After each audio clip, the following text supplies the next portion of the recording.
ناظرین السلام علیکم۔ پروگرام اسلام اور اہل اسلام کے ساتھ زبیر احمد حاضر خدمت ہے۔ آج ہم اپنے اس پروگرام میں جس عنوان پر گفتگو کریں گے وہ ہے اسلام کا مقصد غلبہ دین یا تہذیب نفس۔ یہ چونکہ بہت ہی امپورٹنٹ ٹاپک ہے اور اس کی اس افادیت کے پیش نظر ہم نے دو بہت ہی مشہور و معروف علماء کرام کو یہاں پر مدعو کیا ہے۔ میرے ساتھ سب سے پہلے تشریف رکھتے ہیں ہندوستان کے مشہور و معروف عالم دین جناب مولانا وحید الدین خان صاحب۔ مولانا صاحب السلام علیکم۔ ان کے ساتھ تشریف رکھتے ہیں پاکستان کے ایک معروف اسکالر جناب جاوید احمد غامدی صاحب۔ جاوید صاحب السلام علیکم۔ وعلیکم السلام۔ مولانا صاحب سب سے پہلے میں آپ ہی سے ابتدا کرتا ہوں، میں یہ جاننا چاہتا ہوں کہ مذہب سے کیا مراد ہے؟ دیکھیے، مذہب کا لفظ جو ہے وہ اسلام کے بعد کے زمانے میں بولا گیا ہے۔ لفظی معنی تو اس کا طریقہ آج کل ہمارے یہاں فقہ میں مذہبی فقہی مذاہب لیے بولا جاتا ہے۔ خود جو اسلام ہے اس کے لیے توسیعاً ہم مذہب اسلام بولتے ہیں، لیکن صحیح لفظ تو دین ہے، کیونکہ اسلام ایک دین ہے۔ تو کیا اس سے مراد ہے کہ دین اور مذہب ہم معنی الفاظ ہیں؟ دیکھیے، استعمال سے معنی بنتے ہیں۔ اگر آپ مذہب کو لفظ دین کے معنی استعمال کرنے لگیں تو وہی ہو جائے گا، لیکن جو مذہب کا لفظ بولا جاتا ہے جس معنی میں آج کل، تو زیادہ تر اس سے مذہب کا یا ریلیجن کا کلچرل آسپیکٹ مراد ہوتا ہے، ریچول آسپیکٹ، کلچرل آسپیکٹ۔ اچھا، آپ نے یہ فرمایا کہ یہ ایک ریچول آسپیکٹ ہے، تو کیا میں اس کا مطلب یہ سمجھوں کہ دین جو ہے وہ ایک جامع لفظ ہے اور جامعیت اس کے اندر موجود ہے؟ ہاں، جامعیت کا لفظ مجھے پسند نہیں ہے۔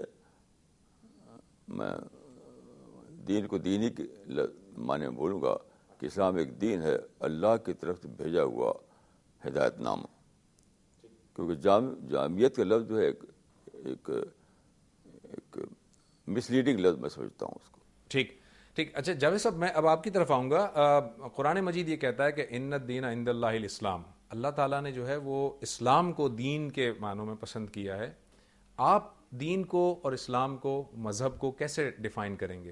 قرآن مجید نے لفظ دین استعمال کیا ہے۔ عربی زبان میں جو لفظ اختیار کیا گیا وہ لفظ دین تھا۔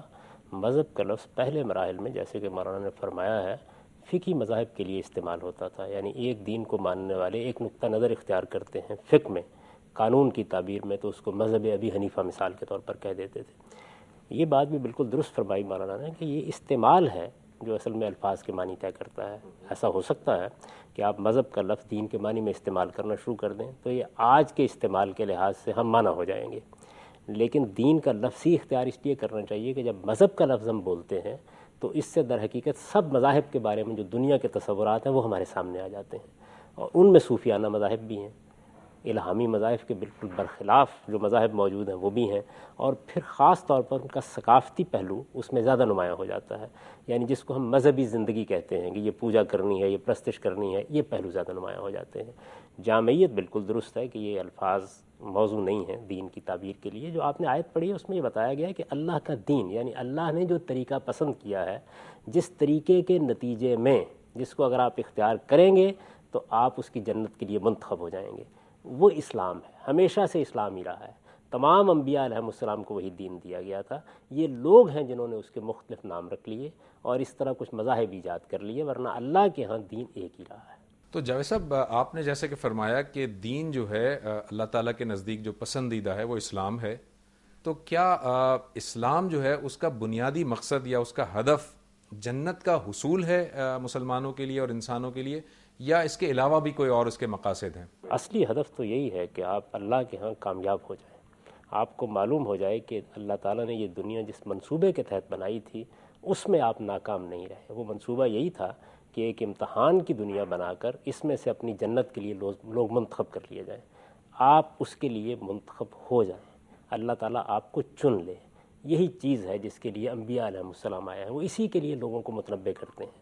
یعنی ہمارا اصل مسئلہ موت ہے، زندگی تو اس کے تحت زیر بحث آئے گی، اس لیے کہ موت کے بعد ایک دوسری زندگی آنے والی ہے، اس کی انبیاء علیہ السلام خبر دے رہے ہیں، اس کے بارے میں آگاہ کر رہے ہیں۔ اور آپ اگر قرآن مجید کو پڑھیں یا باقی حامی صحیفوں کو پڑھیں تو وہ سب آپ کو اسی کی منادی کرتے نظر آئیں گے کہ لوگوں ایک وہ وقت آنے والا ہے جس پہ تم خدا کی بارگاہ میں حاضر ہو گئے، اپنے تمام اعمال کے لیے جواب دہ ہو گئے.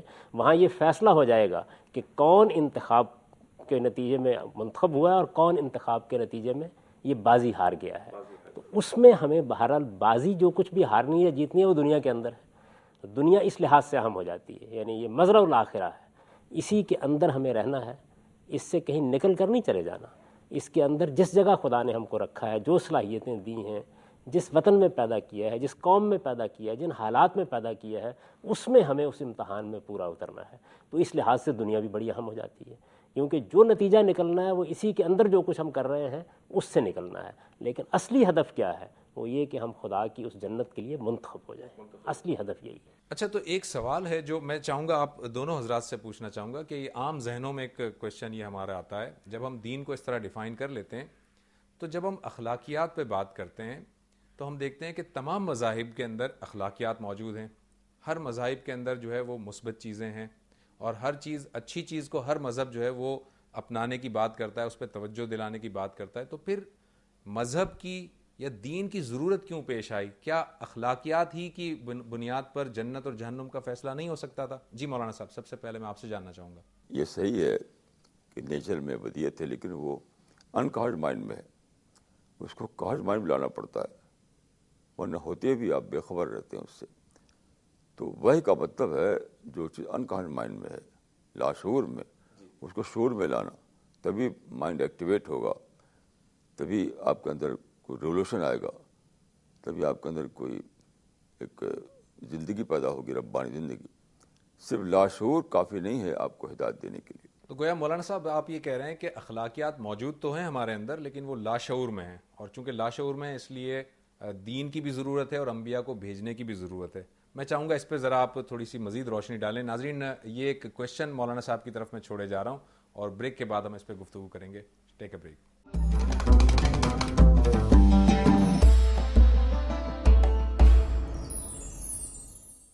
ویلکم بیک ناظرین. جی مولانا صاحب، ہم بریک سے پہلے بات کر رہے تھے کہ اخلاقیات تو موجود ہیں، انسان کے اندر ودیت کیے ہوئے ہیں، اس کے باوجود بھی انبیاء پے در پہ بھیجے گئے، اس کی آخر کیا ضرورت پیش آئی؟ وہی یعنی آگاہ کرنے کے لیے. آگاہ کرنے کے لیے مجھے اس سے اتفاق نہیں ہے کہ ایک نظام قائم کرنے کے لیے ایک تعبیر ہے نظامی، اس سے میں اتفاق نہیں کرتا. دیکھیے، اسلام کا ایک حصہ بلا شبہ قانون ہے، لیکن وہ اضافی ہے. یعنی کما تکونون کذالک یولی علیکم، سماج پر منحصر ہے، جہاں سماج ویسا نظام. باقی جہاں تک جو ابدی تقاضے ہیں، ابدی تقاضے وہ وہی ہیں جو عقیدہ ہے، اخلاق ہے، عبادت ہے، دعوت ہے، یہ ابدی تقاضے ہیں. جی جاوید صاحب، میں آپ کی رائے جاننا چاہوں گا کہ دین کی کیا ضرورت ہے اور انبیاء کو بھیجنے کی آخر کیا غرض و غایت تھی، جبکہ اخلاقیات تو ودیت کر دیے گئے تھے؟ پہلی چیز تو یہ ہے کہ فطرت میں جو کچھ الہام کیا گیا ہے اس کو آپ کی شعوری سطح پر لے آیا جائے، اس کی تذکیر کی جائے. یہی وجہ ہے کہ قرآن مجید اپنے آپ کو ذکرہ اور پیغمبر کو مذکر کہتا ہے. آپ اس کو بھولے ہوئے ہوتے ہیں، آپ کو اس کے بارے میں متنبع کیا جائے، بیدار کیا جائے.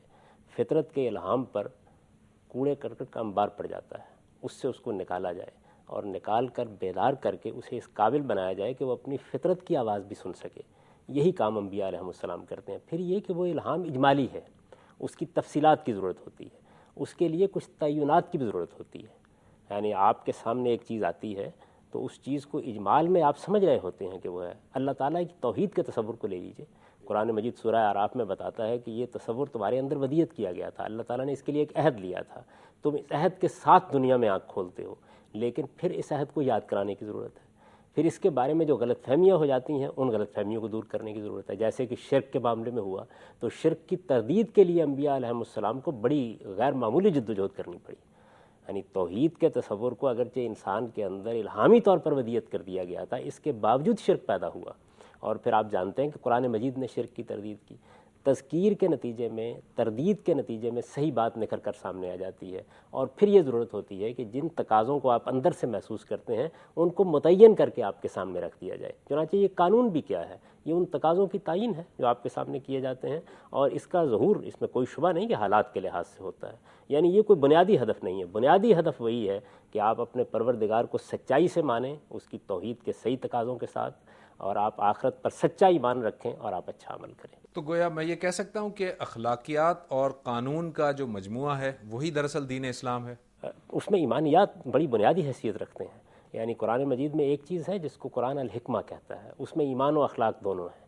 آپ کے اندر سچا ایمان پیدا ہو، یعنی اللہ تعالیٰ پر ایمان، آخرت پر ایمان، سچا ایمان آپ کے اندر پیدا ہو، اور پھر یہ کہ اس کے تقاضوں کے لحاظ سے آپ اپنے اخلاقی وجود کی تطہیر اور اس کے تزکیے کے لیے تیار ہو جائیں۔ یہ بنیادی دین ہے، یہ انبیاء علیہم السلام کا مشترک دین ہے، اس میں کبھی کوئی اختلاف نہیں ہوا۔ دین کی بنیادی دعوت بھی یہی ہے، اسی کو قرآن مجید نے 2 جگہوں پر بیان کیا ہے کہ خواہ یہودی ہوں، نصرانی ہوں، مسلمان ہوں، اگر وہ اللہ پر سچا ایمان رکھتے ہیں اور آخرت پر سچا ایمان رکھتے ہیں اور اچھا عمل کرتے ہیں تو ان کے لیے نجات کی بشارت ہے۔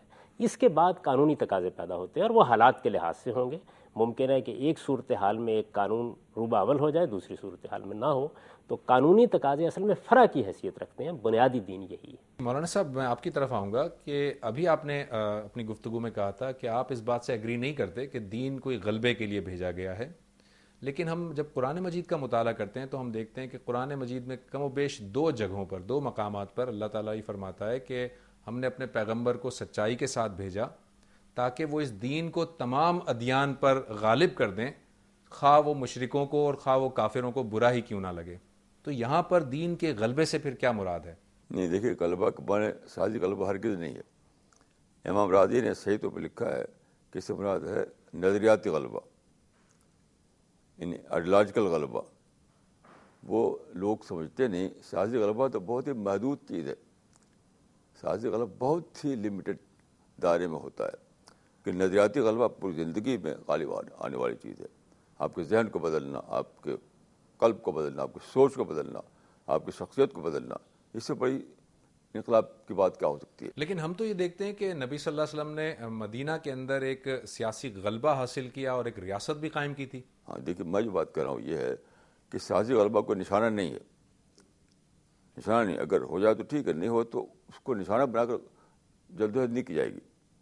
ایک بات، بہت اہم بات یہ ہے کہ آپ رسول اللہ کے مشن کو دوسرے پیغمبروں سے الگ کر کے متعین کر سکتے، کیونکہ قرآن میں خود ہے کہ فبہداہ مقتدی۔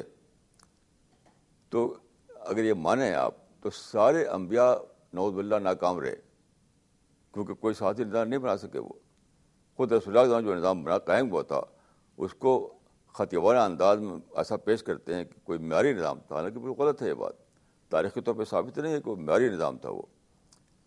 تو اگر تمام انبیاء کو لے کر سوچا جائے کہ مشن کیا ہے نبیوں کا، تو یہ بنتا ہے کہ نظریاتی غلبہ اور سیاسی غلبہ تابع حالات کے، جیسے حالات ویسے نظام، ویسی حکومت۔ نشانے بنا کر کے کوئی ایسا آیت نہیں قرآن میں موجود نہیں ہے کہ جو یہ یعنی صراحتاً یہ بتاتی ہو کہ سیاسی غلبہ بطور نشانہ مقصود ہے مسلمانوں کے لیے۔ تو گویا آپ کی بات سے جو کچھ میں سمجھا ہوں وہ یہ کہ تمام انبیاء کی دعوت کا جو مرکزی نقطہ تھا، مرکزی محور تھا، وہ اللہ کے دین کو صرف پہنچانا تھا، سیاسی غلبہ حاصل کرنا نہیں تھا، بلکہ نظریاتی غلبہ حاصل کرنا تھا۔ اگر اس کے نتیجے میں سیاسی غلبہ حاصل ہو جائے تو وہ الگ بات ہے، ورنہ ان کا مقصد بہرحال دعوت کو پہنچانا ہی تھا۔ یہی میری رائے ہے۔ اچھا جاوید صاحب، میں آپ کی طرف آؤں گا کہ آپ اس کو کس نظر سے دیکھتے ہیں؟ ہمارے بہت سارے علماء کرام جو ہے وہ یہ سمجھتے ہیں کہ دین کو جو پہنچانا ہے اس کے لیے ظاہر ہے کہ ہمیں قوت نافذہ کی ضرورت ہے، اور قوت نافذہ کے لیے ریاست اور سیاسی غلبہ چاہیے۔ جب تک ریاست نہیں ہوگی، جب تک سیاسی غلبہ نہیں ہوگا، ہمارے پاس قوت نافذہ نہیں ہوگی اور ہم دین کے احکامات کو نافذ نہیں کر سکیں گے۔ اس کو آپ کس نظر سے دیکھتے ہیں؟ مسلمانوں کو اس وقت 57 ریاستوں میں سیاسی غلبہ حاصل ہے، وہاں ظاہر دین کا مطالبہ ان سے یہی ہے کہ جو احکام دیے گئے ہیں حالات کے لحاظ سے ان پر عمل پیرا ہوں، اور کس سیاسی غلبے کو آپ نے حاصل کرنا ہے۔ جو آیت آپ نے پڑھی ہے وہ ایک سنت الہی کا ظہور ہے۔ اللہ تعالیٰ نے اللہ کے پیغمبروں کو جب بھی کبھی مبعوث کیا ہے تو ان کے بارے میں ایک سنت یہ ہے کہ لازمی طور پر ان کو غلبہ حاصل ہوتا ہے اور ان کے مخالفین لازماً مغلوب ہو جاتے ہیں۔ یہ اللہ کی سنت ہے، اللہ کا طریقہ ہے، اس کا ہم سے کوئی تعلق نہیں ہے۔ یہ رسول کا کام ہے کہ وہ یہ غلبہ قائم کر دیں، اور رسولوں نے یہ غلبہ دونوں صورتوں میں قائم کیا ہے۔ یعنی اس طرح بھی ہوا ہے کہ قوم پر عذاب آ گیا اور قوم مٹا دی گئی۔ رسالت مآب صلی اللہ علیہ وسلم کے معاملے میں دوسری صورت ہوئی، یعنی ایک سرزمین میں یہ غلبہ قائم ہو گیا۔ اس کا دین کے مشن سے کوئی تعلق نہیں ہے۔ دین کا مقصد تو وہی ہے کہ تزکیے کی دعوت دی جائے، لوگوں اپنے آپ کو سنوارو، اپنی تطہیر کرو، اپنے آپ کو خدا کی جنت کے لیے منتخب کرنے کے لیے پیش کرو. یہی دین کی دعوت ہے، اور یہ سب انبیاء علیہ السلام کی دعوت ہے. سب پیغمبروں نے یہی دعوت دی ہے. اس بنیادی دعوت کو لوگوں تک پہنچانا ہے. رہ گئی یہ بات کہ آپ اگر کوئی سیاسی غلبہ نہیں قائم کرتے تو اس کے نتیجے میں پیغام نہیں پہنچے گا. انبیاء علیہ السلام نے برے سے برے حالات میں یہ پیغام پہنچایا ہے. یعنی اس کا کسی قانون یا کسی ضابطے سے تعلق نہیں ہے. یہ بنیادی دعوت ہے کہ لوگوں، موت تمہارے سر پر کھڑی ہے، تم ایک دن خدا کے سامنے حاضر ہونے والے ہو. اس کا کسی نظام سے کیا تعلق ہے؟ آپ کو یہ بات بتانی ہے لوگوں کو. یعنی دین کا بنیادی موضوع اصل میں آپ کی موت ہے. یہ کوئی معمولی مسئلہ نہیں ہے، وہ آنے والی ہے، مجھے بھی آنی ہے، آپ کو بھی آنی ہے. اس کے بارے میں انبیاء علیہ السلام خبردار کرتے ہیں. تو اس کی منادی کرنی ہے. یہ گلیوں میں کرنی ہے، بازاروں میں کرنی ہے، کوٹھوں پر چڑھ کر پکارنا ہے. یہ کام ہے جو اللہ کے پیغمبروں نے کیا ہے. آپ کو بھی یہ کام کرنا ہے.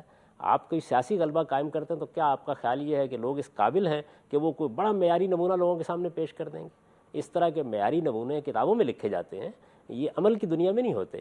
پھر آپ کے سیاسی تقاضے آپ پر غلبہ حاصل کر لیں گے اور لوگ پھر اس کے حوالے سے دین کو دیکھنا شروع کر دیں گے. دین میں کوئی بنا بنایا نظام نہیں ہے جو آپ لوگوں کو دکھا دیں گے. وہ نظام بھی آپ حالات کے لحاظ سے بناتے ہیں. بنیادی دعوت دین کی یہ ہے، اور اس کو انبیاء علیہ السلام نے پیش کیا ہے.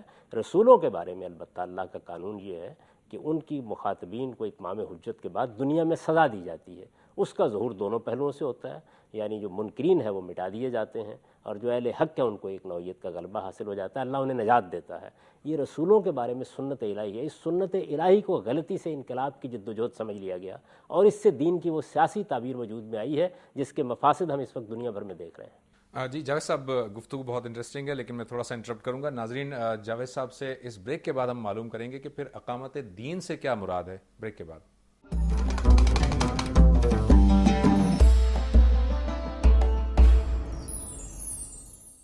ویلکم بیک ناظرین. بریک سے پہلے ہم جاوید صاحب سے گفتگو کر رہے تھے اور غلبے کے حوالے سے بات ہو رہی تھی.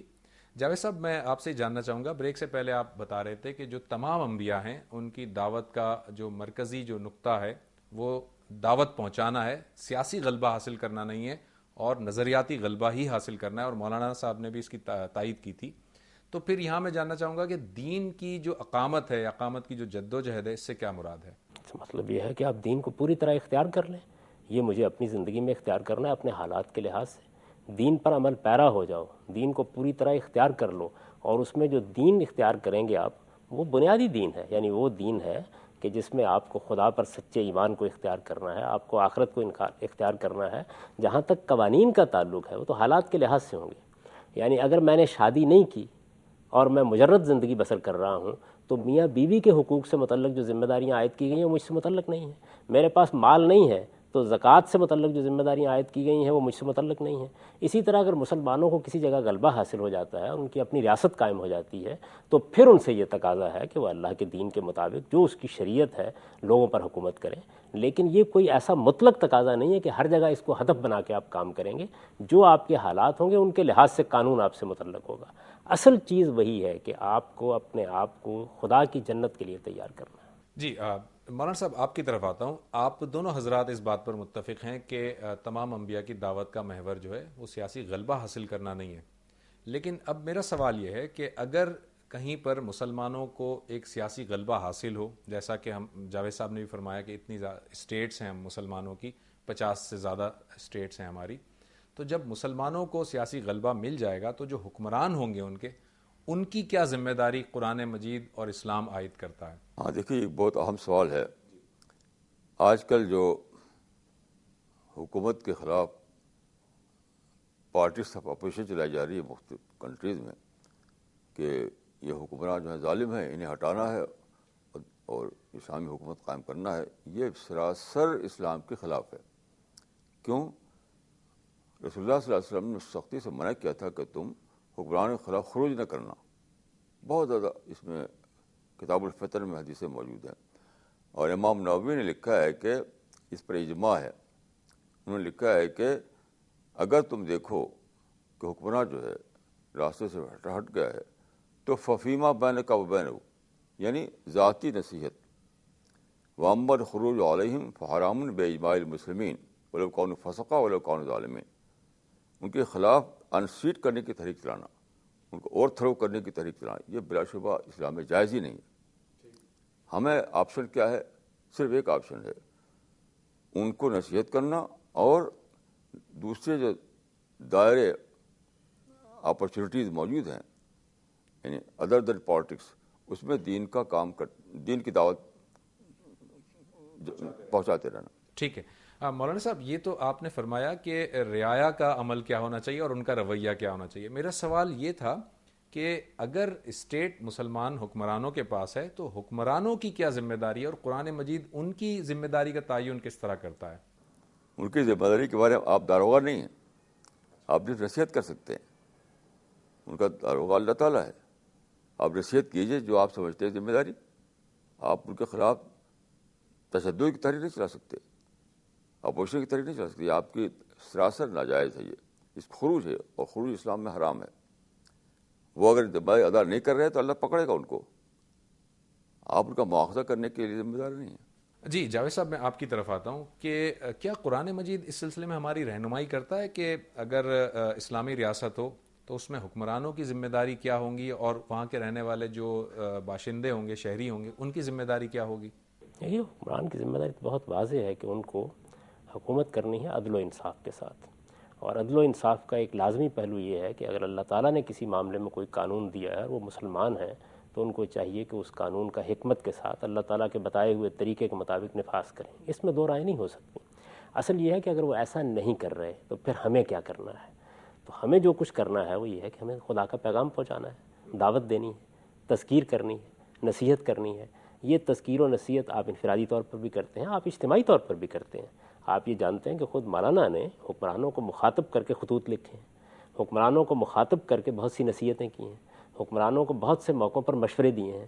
تو یہ کام آپ خیرخواہی کے انداز میں، نصیحت کے انداز میں کرتے ہیں، یہی کرنا چاہیے۔ انارکی کبھی پیدا نہیں کرنی چاہیے، اس لیے کہ انارکی کے نتیجے میں امن تباہ ہو جاتا ہے، اور جب امن تباہ ہوتا ہے اور لوگوں کی جان و مال خطرے میں آ جاتی ہے تو پھر اصل میں سنجیدگی کے ساتھ کسی چیز پر غور کرنا ممکن ہی نہیں رہتا۔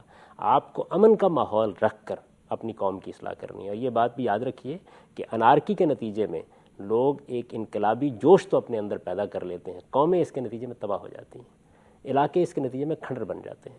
قرآن مجید نے بھی یہ بیان کیا ہے کہ بادشاہ جب حملہ کرتے ہیں تو ہر سو نسل کی تباہی کا باعث بن جاتے ہیں، انقلابات بھی آتے ہیں تو اس کا نتیجہ یہی نکلتا ہے۔ ایک تدریجی اصلاح کا طریقہ ہے جو ہمیشہ خیر و خوبی کا باعث بنتا ہے، وہ اسی صورت میں ہے کہ آپ صبر کے ساتھ یہ کام کریں، اور صبر یہ اللہ تعالیٰ کی سب سے بڑی نصیحت ہے۔ اللہ کی مائیت صبر کرنے والوں کو حاصل ہوتی ہے۔ آپ صبر کے ساتھ خدا کے دین کی دعوت پیش کرتے رہیں، اور حکمرانوں کو بھی اسی خیرخواہی کے جذبے کے ساتھ صحیح بات کی طرف توجہ دلائیں۔ جاوید صاحب، یہ جو الذین مکناہم والی آیت ہے جس میں اللہ تعالیٰ فرماتے ہیں کہ وہ لوگ جن کو ہم نے ریاست عطا کی، حکمرانی عطا کی، ان کے فرائض میں جو ہے وہ یہ شامل ہے کہ وہ نماز قائم کرتے ہیں، زکوٰۃ دیتے ہیں، اور امر بالمعروف کرتے ہیں اور نہی عن المنکر کرتے ہیں۔ اس کی بھی ذرا وضاحت فرما دیجیے۔ وہ تو میں نے عرض کر دیا نا کہ جب آپ کو اقتدار حاصل ہو گیا ہے تو اللہ تعالیٰ کی طرف سے یہ ذمہ داری آپ پر عائد ہو گئی کہ آپ اللہ کے حکام کے مطابق حکومت کریں گے، آپ عدل و انصاف کے ساتھ حکومت کریں گے۔ یہ حکمرانوں کی ذمہ داری ہے، اس کے لیے وہ خدا کے سامنے جواب دیں ہیں۔ اصلی سوال یہ ہے کہ اگر وہ ذمہ داری کو انجام نہ دے رہے ہیں تو ہمیں کیا کرنا ہے؟ ہمیں امن کے ساتھ، خیرخواہی کے جذبے کے ساتھ دعوت دینی ہے، اللہ کا پیغام پہنچانا، اور اس میں زیادہ رخ اب تو عوام کی طرف کرنا ہوگا۔ اس کی وجہ کہ حکمران وہ رہے نہیں جو پہلے حکمران تھے، پہلے استبدادی حکومتیں ہوتی تھیں، ان کو تبدیل کرنے کے نتیجے میں بڑی تبدیلی آ جاتی تھی۔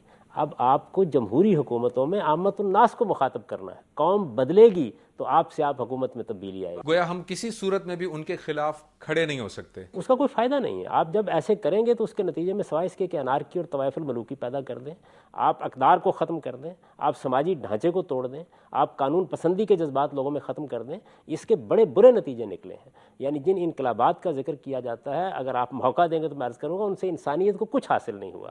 آپ دیکھیں جو مغرب میں بھی عظیم تبدیلی آئی ہے، وہ تبدیلی کس طرح آئی ہے؟ وہ ایک تدریجی طریقے سے آئی ہے۔ سوسائٹی کو آپ نے تعلیم یافتہ بنایا، آپ نے معاشرے کے اقتصادی حالات کو بہتر کیا، ایک تدریجی عمل کے نتیجے میں پھر حکومتیں بھی بہتر ہونا شروع ہو گئیں۔ تو اس وقت ہمیں یہ دیکھنا چاہیے، یہ دیکھیے بہت سی جگہوں پر آزادی کی تحریکیں چل رہی ہیں، جبکہ جمہوری دور میں یہ بھی بے معنی الفاظ ہیں۔ آپ جمہوری دور میں ایک حکومت کے اندر برابر کے شریک ہوتے ہیں، اسی طرح آپ کی جو حکومتیں بنتی اور بگڑتی ہیں وہ بھی زیادہ تر عامت الناس جو کچھ ہے ان کے ذریعے سے. اب حکومت کا ڈھانچہ کسی ایک فرد پر منحصر نہیں ہوتا. آپ کی بیوروکریسی ہے, آپ کی فوج ہے. سوال یہ ہے کہ اگر ایک حکمران کو آپ تبدیل بھی کر دیں گے تو کیا ہو جائے گا. یہ سارا کا سارا نظم ہے جس میں بے شمار ادارے شریک ہیں. ان کو آپ مخاطب بنائیے, ان کا ذہن بدلے گا, ان کے دل و دماغ بدلیں گے, ان کے اندر خدا کا دین آئے گا, اس سے ریاست میں تبدیلی آئے گی. یہ بات یاد رکھیے کہ سوسائٹی جتنی اسلام کے قریب ہوگی اسی کے بقدر اس کا سیاست میں ظہور ہوگا. آپ کسی سوسائٹی کے اندر اوپر بہت بڑی تبدیلی لا کے نیچے کی صورتحال کو نظر انداز نہیں کر سکتے. سوسائٹی ہمارا مخاطب ہونی چاہیے. دور جدید میں یہ تبدیلی آ گئی ہے جس کو ہمارے علماء بھی سمجھ نہیں رہے. ٹھیک ہے جاوید صاحب, ایک چھوٹا سا ہم بریک لینا چاہیں گے. ناظرین, ایک مختصر سے بریک کے بعد گفتگو یہیں سے کنٹینیو رہے گی. بریک کے بعد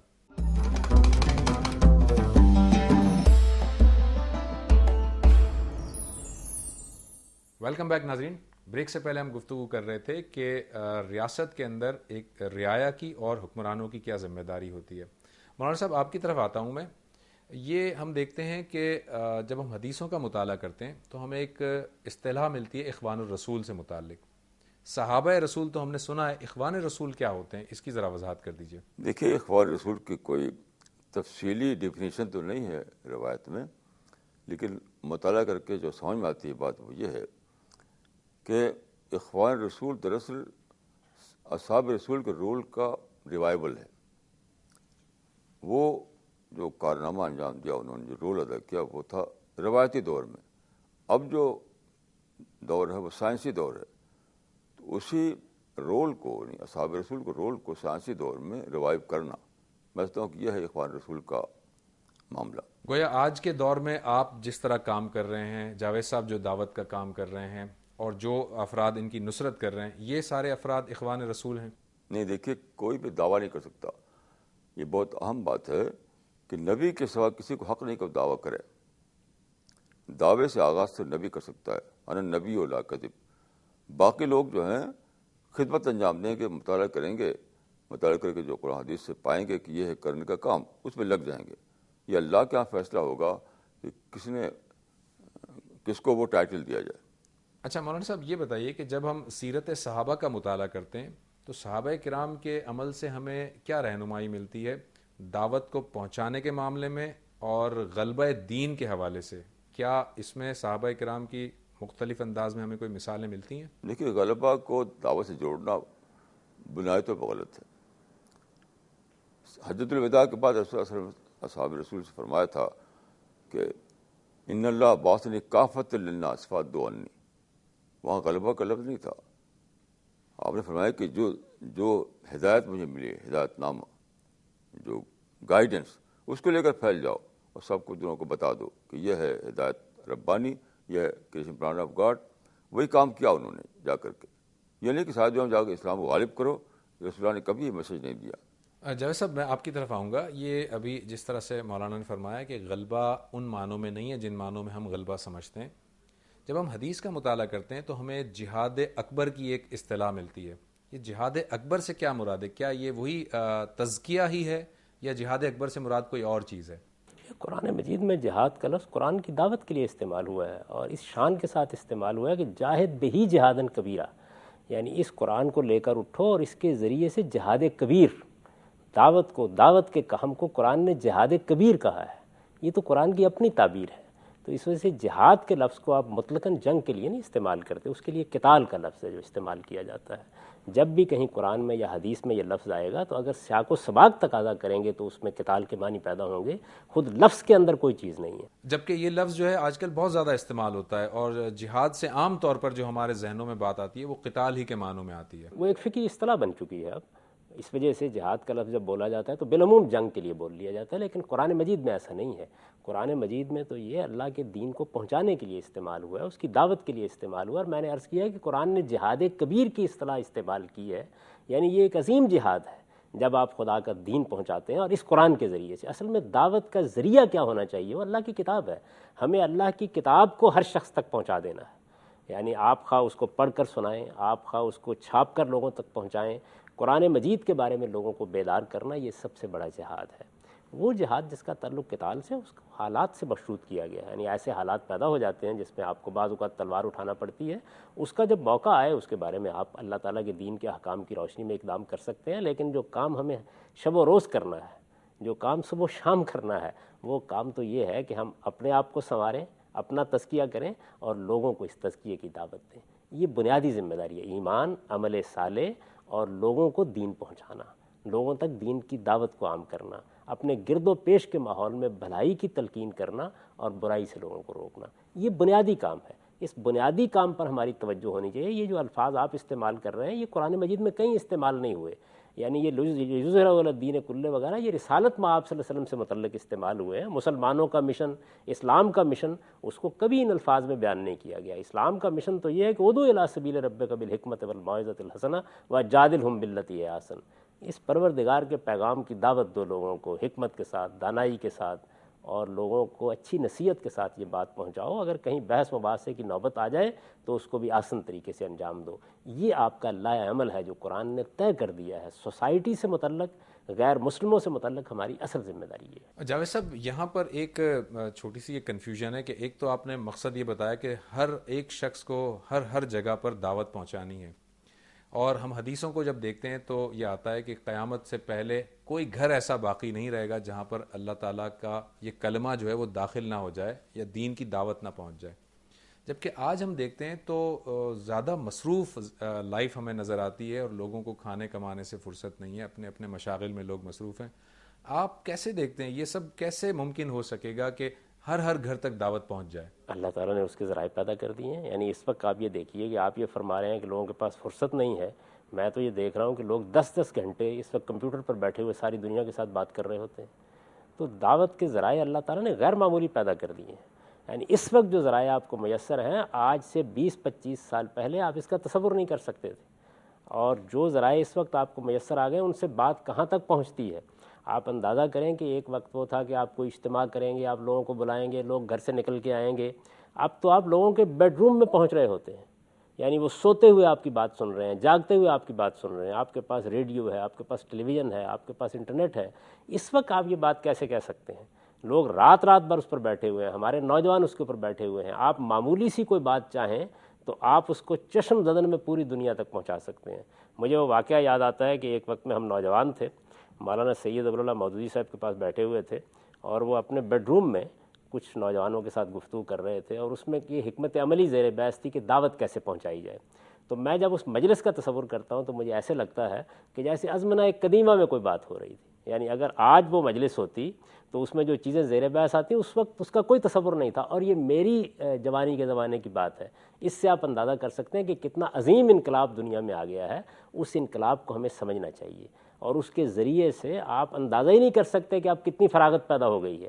یعنی پہلے آپ کو اٹھنا ہے، جانا ہے، اجتماع کرنا ہے، اہتمام کرنا ہے، اب تو آپ اپنے کمرے میں بیٹھے ہو، آپ کے پاس 10 منٹ ہے، اس کے اندر خدا کا پیغام پہنچا دیتے ہیں۔ ٹھیک ہے، اب مولانا صاحب، یہ آپ دونوں حضرات کی جو گفتگو ہے اور دین کے جو تصور آپ دونوں حضرات پیش کر رہے ہیں، تو میں جو یہ سمجھا ہوں اس سے وہ یہ ہے کہ ہمیں ہر حال میں دین کو پہنچانا ہے، اور اس طرح پہنچانا ہے کہ جس طرح سیدنا مسیح علیہ السلام کی سیرت سے ہمیں معلوم ہوتا ہے کہ اگر اس کو پہنچانے کے سلسلے میں اگر آپ کے گال پر کوئی ایک تھپڑ بھی مار دے تو آپ دوسرا گال پیش کر دیں، لیکن ایجیٹیشن نہ کریں، ایگریشن نہ کریں۔ کیا یہ بات میں درست سمجھاؤں؟ دیکھیے، یہ حضرت مسیح کے قول کو بہت بری طرح استعمال کیا گیا ہے۔ دیکھیے، یہ تمثیل ہے، کبھی کسی عیسائی نے ایسا نہیں کیا کہ ادھر مارے ادھر پیش کر دے۔ پوری تاریخ خدا مسیح نے بھی ایسا نہیں کیا۔ یہ تمثیل کی زبان ہے، اور یہ رسول اللہ صلی اللہ علیہ وسلم کا بھی یہ موجود ہے۔ مثال کے طور پر حضرت صاحب رومی جب مکہ سے روانہ ہوئے تو سرحد پر روکا مکہ والوں نے، کہا کہ تم ہمارے سے کمائی کر کے جو جا رہے ہو اسے دے دو، ہم چھوڑ دیں گے تم کو۔ جب پہلے مدینہ پہنچے اور یہ رسول نے بتایا، ربح صہیب ربح صہیب، کہ صہیب کی تجارت کامیاب رہی، دینار دے کر اپنے آپ کو بچا لیا۔ وہ ٹھیک وہی مسیح نے اپنی زبان میں کہا تھا کہ کرتا مانگے چوگا بھی دے دو۔ یعنی یہ داعی کا کردار ہے، داعی کا اخلاق ہے۔ داعی اگر ایسا نہ کرے تو غیر ضروری مسئلے الجھا رہے گا، ہر وقت ٹکراؤ، ہر وقت نزاع۔ تو ٹکراؤ سے بچ کر کے دعوتی کام جاری رکھنا، یہ ہے مطلب اس کا، یہ نہیں کہ خام خواہ ادھر کوئی مارے ادھر پیش کر دو۔ مولانا صاحب، آپ کا جو لٹریچر ہے اس میں آپ نے صلح حدیبیہ مشن کے حوالے سے بھی کچھ گفتگو کی ہے. صلح حدیبیہ مشن کی روشنی میں ہمیں کیا رہنمائی ملتی ہے؟ صلح حدیبیہ پرنسپل کا نام ہے، کسی حزیمت کا نام نہیں ہے.